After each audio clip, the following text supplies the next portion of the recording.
Hey guys, it's Elias, and welcome back to another video on this YouTube channel.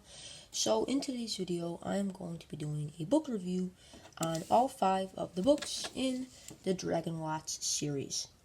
Now, Dragonwatch is a 5-book series that was released about a couple of years ago. It's one of my favorite book series of all time. I've read the books many times, and in this video, I am going to be sharing my love of this series with you guys. So without further ado, let's dive straight into this video. Please don't forget to like and subscribe, and yeah. So here's book 1, Dragonwatch, the first book in the series. This book was released in 2017. So basically in this book, we follow 2 main characters by the names of Kendra and Seth Sorensen. In the beginning of this book, Kendra and Seth find out that they have to become the new caretakers of this dragon sanctuary called Wiremoost. Kendra and Seth arrive at Wiremoost, and they find out that this dragon sanctuary is in huge danger. The dragons are on the loose, things are out of control, and many bad things are happening. It turns out that the person that is causing all of this chaos is an evil dragon by the name of Celebrant, also known as the Dragon King. In order to stop all of this, Kendra and Seth must travel to a dragon temple in order to retrieve a scepter that will hopefully stop Celebrant once and for all. So yeah, that's a quick summary about the book. I won't spoil too much in case you guys want to read it. But I can tell you that the book is very good. It's very interesting. It's very fascinating. And it's a very good book. So yeah, definitely a 10 out of 10. Moving on to book 2, we have Dragonwatch Wrath of the Dragon King. This is when the books start to get thicker, and this is when the books start to get better. So basically, in this book, Celebrant, the Dragon King, has basically declared war on humanity. All of these dragons are released, and they are going around the world and destroying these different dragon sanctuaries. People are in danger, things are out of hand, and it's all because of Celebrant. In order to stop this, Kendra and Seth have to go on another mission to this ancient castle called Stormguard Castle.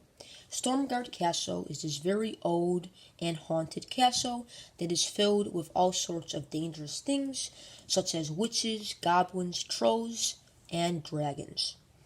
So in this book, Kendra and Seth have to go to this castle and hopefully try to retrieve this magical artifact called the Wizened Stone. And they have to try to get their hands on this because this stone has enough power to stop all of the chaos that is going around the world. So yeah, this is a very good book. I actually enjoyed it a little bit more than I enjoyed Dragonwatch Book 1. The book was very fascinating, it was very interesting, and I really enjoyed reading about Kendra and Seth's adventures. Book 3 is Dragonwatch Master of the Phantom Isle, which is probably my least favorite book from the series. I feel like this book was actually quite boring, and at some parts I thought I would actually quit the book series because of how bad it was. There was some parts I enjoyed about it, but most of it was just out of control.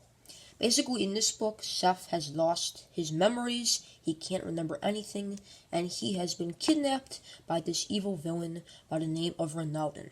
Seth is taken to the fairy realm where he is held prisoner.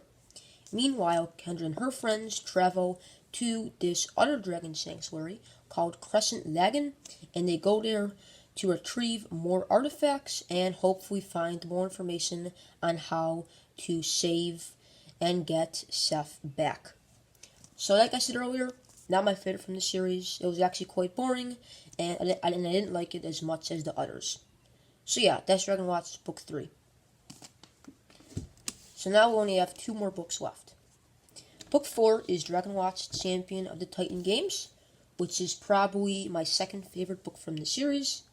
Basically, in this book, Seth and Kendra travel to this other dragon sanctuary called Titan Valley. This dragon sanctuary is actually different than the other dragon sanctuaries because this sanctuary is filled with dragons and giants. Basically, in this sanctuary, there lives this powerful queen by the name of the Giant Queen, and she is one of the 5 most powerful monarchs. Seth is still kidnapped, and he still has lost his memories. Meanwhile, Kendra also travels to Titan Valley in order to hopefully save Seth and get more information on how to stop the Dragon War.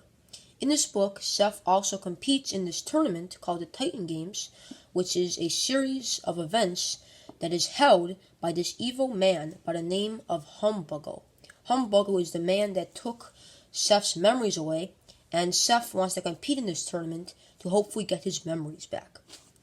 So yeah, that's Dragonwatch Book 4, Champion of the Titan Games. Very good book, a lot of adventure, a lot of action, and probably my second favorite from the series. And now, we are going to review the fifth and final book in the series, which is my all-time favorite, and this is titled Dragonwatch Return of the Dragon Slayers. This book is actually really new. It came out on October 26th, so it came out about a month ago. I devoured this book in like one day because of how good it was. Basically, in this book, the Dragon War is continuing to erupt in the world.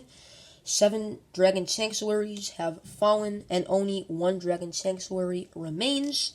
In this book, Kendra and Seth are split up from each other, and they both have to embark on their own missions.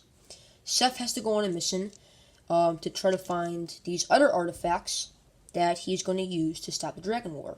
Kendra also goes on a mission to try to find these 5 legendary dragon slayers that will hopefully defeat all of the dragons that are involved in this gigantic war.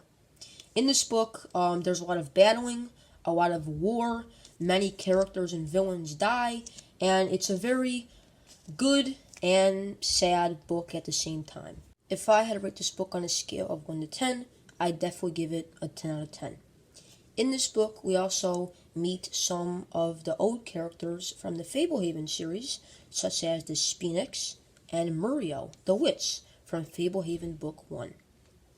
But anyway, guys, that's my series review on the Dragonwatch series. I hope you guys enjoyed, and if you guys have not read this book series, I highly recommend it.